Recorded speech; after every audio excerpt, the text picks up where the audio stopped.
Hi, I'm Ken Kessler, and welcome to the Sounds of Christmas podcast. If you're new to this podcast, I want to start by saying thanks for joining us. If you're not new, welcome back. Either way, I'm glad you're here. Now, to avoid any confusion, I want to start by saying there won't be any music played here. This is a place for conversation. I'll talk about Christmas music and some related topics, sometimes by myself and sometimes with guests. If you're looking for music, just go to soundsofchristmas.com and click on the tree or the player on the front page or on the Listen Now page. We play the best variety of Christmas music all year long. Well, except in October, when we play the best variety of Halloween music. This podcast is a little different than a lot of the ones that I have done, all of the ones that I've done, really, in that connecting with the artist has been difficult because he's in the UK, I'm in Florida, and differences in time zones and all that kind of stuff have made this a little tricky. So I've kind of pieced this together. I've sent him the questions that I thought I wanted to ask, and he sent me answers, and we're going to try and put it all together for you. So I hope it sounds like a real interview, but there's some good information, and I think you'll like what he has to say, regardless of the way that it's been put together. I probably didn't even need to tell you that, but I just thought I would make sure that I'm not trying to pull a fast one on you. Okay, so just so you know. With all of that said, I'm very glad to welcome TJ Winterbrook to the podcast. Hi, TJ. Thanks for joining us. There isn't a lot of information out there about Winterbrook, so why don't we start there? Who is Winterbrook? Hi, Ken. Thanks very much for having me on the podcast. So, who is Winterbrook? Well, I am from the UK, from England. Always been a music lover and a musician. I spent my teenage years and early 20s in rock bands with a range of influences from the Beatles through the Jam, the Kinks, up to Oasis and Foo Fighters, modern rock. And I also spent time as a solo singer-songwriter.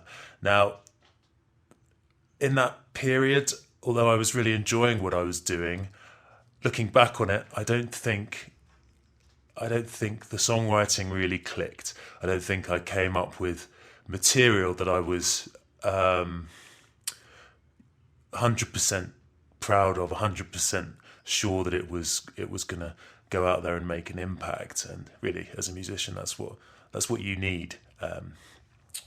So I took a break from music, not really planned, but life has a tendency to interrupt things.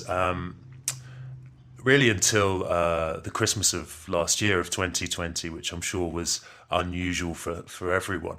But I ended up listening to a lot more Christmas music than usual, and really just thought, I'm going to write some songs. I'm going to write some Christmas songs. Dusting off the guitar and getting back into it. And I started that process through the first few months of this year, 2021, and I actually came up with a few things that I was happy with and proud of, and I felt I wanted to share with people. So I really began collaborating with other musicians, recording, producing, and came up with the singles that I have released so far on all the streaming platforms and online stores. Winterbrook's first releases have been a string of Christmas singles this year. What inspired you to write and record original Christmas songs as Winterbrook's first releases? Christmas music has always been something very special for me. I've always liked it. I've always liked putting it on in December. Everything from the crooners to the modern cheesy, if I may say that, the more mainstream, shall we say, songs that have been released, as well as alternative and indie Christmas tunes that come out. I think as a genre, Christmas music it's something you can really do anything in. Anything goes, really. And I think that's something that attracts me. When I was perhaps writing songs in the past, I always felt a little bit constricted perhaps by the genre that I was writing in. So if I'm writing a rock song or an indie alternative songwriter tune, I'd come up with a melody and I might think, well, that's a bit too poppy, or that's a bit too much of this or that. But with Christmas music, really, it doesn't matter. Anything goes. And I think, and I like that. Also, I like the fact that there's so much freedom with the subject matter in Christmas songs, and I think, you know, even though a lot of people will deny it and say that they don't like Christmas and they don't like Christmas music, I think inside of all of us there's a kid who remembers Christmas as a child and wants to relive those moments as much as they can.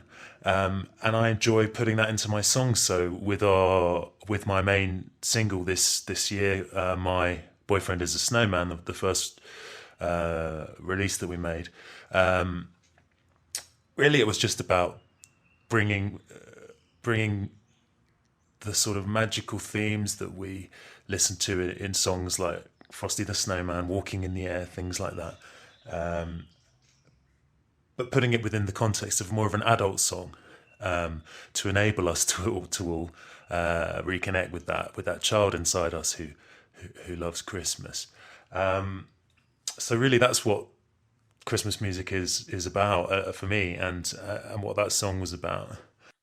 I'm just going to run through the singles in the order that Spotify lists them, so they may not actually be in the order they were released, but it should be close. So first off, I Won't Be Your Christmas Turkey. Is there a story behind that, or a song or an artist that inspired it? So the single I Won't Be Your Christmas Turkey, it's more of a rocky tune. I felt it was slightly more of an alternative tune, something that went back to the roots I have in rock bands and things like that. It's not really, the subject matter isn't really based on any one incident. I don't tend to write songs like that, but it's more of an amalgamation of numerous incidents or situations that I've lived through, or that I've witnessed others living through, packaged together in a story, really, that hopefully has some universal appeal. I would describe that song as it's like as if I Will Survive was a Christmas song co-written with Green Day. The next one is My Boyfriend is a Snowman, and you already talked about that one, so I'm going to kind of skip over that to the next one, Polar Bear for Christmas. This is one I really had a lot of fun with. You know, first of all, with the lyrics, the story that it tells. As I mentioned before, I feel that Christmas songs give you license to really do anything, and I felt that I was really putting that into practice in this song. The idea of someone dreaming up basically a whole Christmas that they spend with a friendly polar bear. And I think that's got some universal appeal, because who doesn't like polar bears? Not many people. But also musically, I had a lot of fun with this. I took it through a lot of different stages, the song. So, you know, it starts off with some piano, and there's the hint of a sort of heavy guitar, but then we go into sort of glockenspiel and Christmas bells, and then later on we go into a more rocky guitar phase of the song. So I had a lot of fun with that one, and it was something I felt was slightly different, bringing something slightly different to the genre, which I think has always been my intention. Christmas Night and Snowflake are the most recent releases. What can you share about those two? So the fourth single, Christmas Night. So this single is a little bit of a guilty pleasure. I didn't do much promotion for this song. I didn't feel that it was going to have much of a wide appeal, but it's something that I wrote, and there were elements of it that I personally really liked, and I wanted to put it out there. So in some ways I did this more for me than others, but I do think that there is something in the lyrics and something in the melody that will have some appeal, probably more to the fans of the more alternative rock genres. I think that some of the guitar work in there is quite potentially quite original, and the lyrical ideas in that song really revolve around an Irish Christmas and some of the traditions that they put into practice in Ireland. the fifth single. Now this song didn't actually exist until December this year, so very much done in a bit of a rush, and it's, I guess this is the scourge of being a Christmas songwriter, is the fact that you can only really release music once a year. So I came up with this song on the 1st and 2nd of December, and I thought, well, am I going to leave this 10 months before bringing it out, or am I going to give myself a stressful week? And I went for the latter.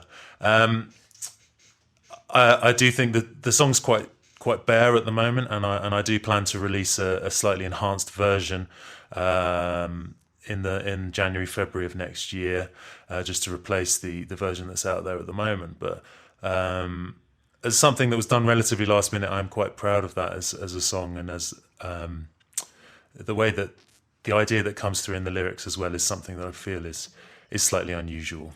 And I think there's kind of one more, a Spanish version of My Boyfriend is a Snowman, right? Amor de Navidad is a Spanish version of My Boyfriend is a Snowman. So I'm a Spanish speaker, and I do enjoy a lot of Latin and Spanish music, so I couldn't really resist having a Spanish version of this song released. And I'm very pleased with some of the reception it's had.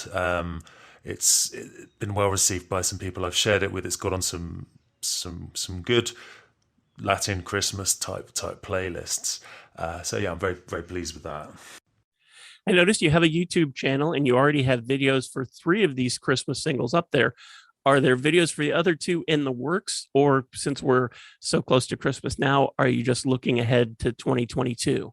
Yes, there are 3 videos on the Winterbrook YouTube channel for My Boyfriend is a Snowman, Christmas Turkey, and Polar Bear for Christmas. So I don't have plans to do videos for the other 2 singles that I released this year, Christmas Night and Snowflake. At the moment, I'm starting to look ahead to 2022 and what the plans are for that year. And very much the plans are more Christmas music. So I've already started work on some of the songs that I will potentially be releasing in the latter half of next year. Very much sticking to the Christmas music genre and having a lot of fun with it.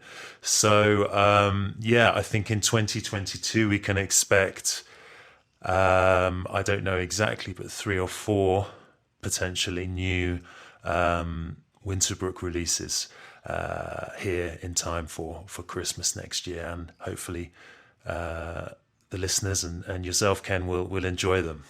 TJ, thanks so much for spending time with us today on the Sounds of Christmas podcast. So I'd like to wish a very Merry Christmas to you, Ken, and to all the listeners of the podcast, and also the online radio station Sounds of Christmas, which is really wonderful. It's great work that you've done here, Ken. And I very much look forward to sharing my music with you all in 2022. In the meantime, you can keep up with me on Twitter and Instagram and Facebook. Just search for Winterbrook and you will find me. And thank you all, and Merry Christmas once again. And thank you for listening, helping us share some Christmas spirit, and for helping this podcast continue to grow. Since you're listening to us now, you've obviously found us somewhere. But if there's another site you like to use for podcasts, check out our podcast page on our website for the complete list of everywhere you can listen to the Sounds of Christmas podcast. And the website is soundsofchristmas.com. Then just click on the podcast tab. For the Sounds of Christmas station, to listen to the music, you'll need to stick with our website or our app in the Google Play Store. If you have comments or suggestions, feel free to reach out to me on social media or through the website. Thanks again, and may you always believe in Santa Claus.